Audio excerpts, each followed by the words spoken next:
सीधी विधानसभा में रविवार को भाजपा का सक्रिय सदस्य सम्मेलन आयोजित किया गया, जिसमें सांसद डॉक्टर राजेश मिश्रा और सीधी विधायक नीति पाठक ने कार्यकर्ताओं को संबोधित करते हुए पार्टी को बूथ स्तर पर मजबूत बनाने की अपील की।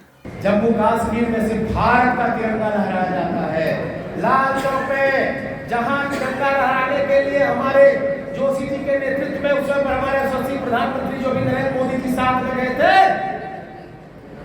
लाल चौक में झंडा भी फहराया जा सकता था भारत का, वहां झंडा फहराया गया। और आज वही नरेंद्र मोदी जी ने अपने प्रधानमंत्री काल में और कश्मीर में लाल चौक में भारत का झंडा लहरा रहा है। वहां जो पत्थरबाजी थे, आज वो हाथ में कंप्यूटर और मोबाइल ले रहे हैं।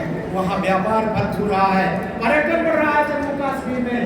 और अब वहां दो झंडे नहीं लगते। भारत में पहले दो प्रधानमंत्री, एक भारत का प्रधानमंत्री और एक जो है जम्मू कश्मीर का प्रधानमंत्री हुआ करता था। आज के देश में की प्रधानमंत्री।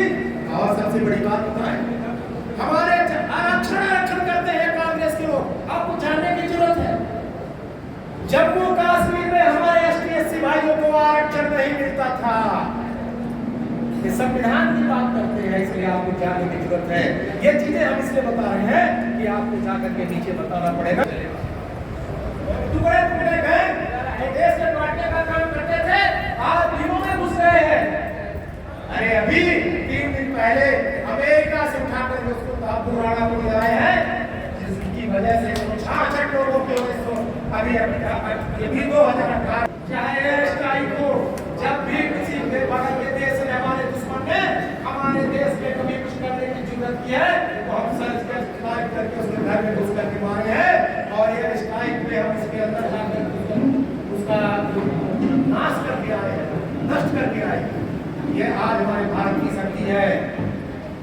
मैं एक चीज बताना चाहता हूँ, हमारे रामेश्वरम में एक द्वीप है, उसका द्वीप का नाम है तक्षद्वीप। तमिलनाडु से लगभग हम समझते हैं 15-12 किलोमीटर की दूरी पर है।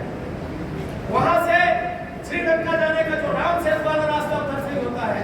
इस द्वीप को अगर लड़का को देने का किसी ने काम किया तो कांग्रेस की सरकार प्रतिष्ठा बढ़ता है और यही हमारी जिम्मेदारी और हम सबकी जिम्मेदारी है आपको साथ लेकर चलने की।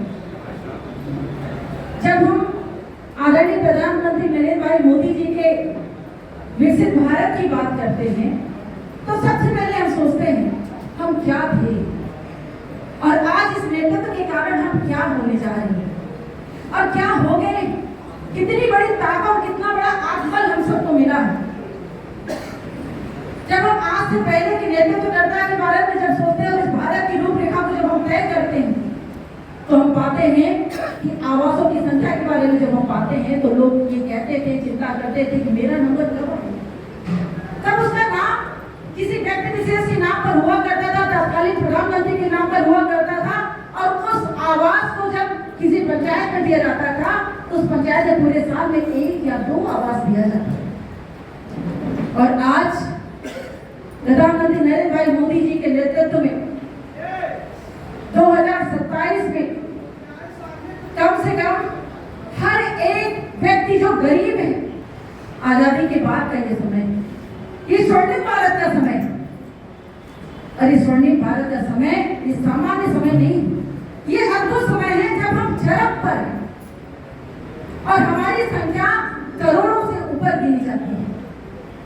और चरम पर होना जितना ही आसान, सिर्फ डॉक्टर मोहन यादव की नहीं, इसकी जिम्मेदारी बैठे हुए यहाँ पर हर एक सामान्य और सक्रिय कार्यकर्ताओं की है, जिसने भारतीय जनता पार्टी की जिम्मेदारी अपने कंधों पर उठाई है।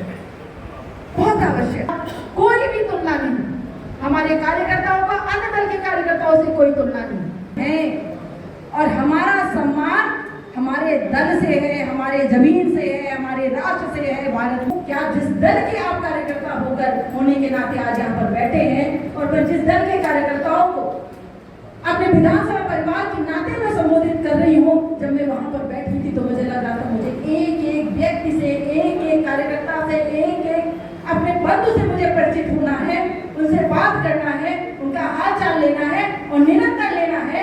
क्योंकि हो सकता है कुछ चेहरे कम जाने पहचाने हों, कुछ चेहरे लगातार मुझसे मिलते रहते हैं, लेकिन जिम्मेदारी मेरी यही है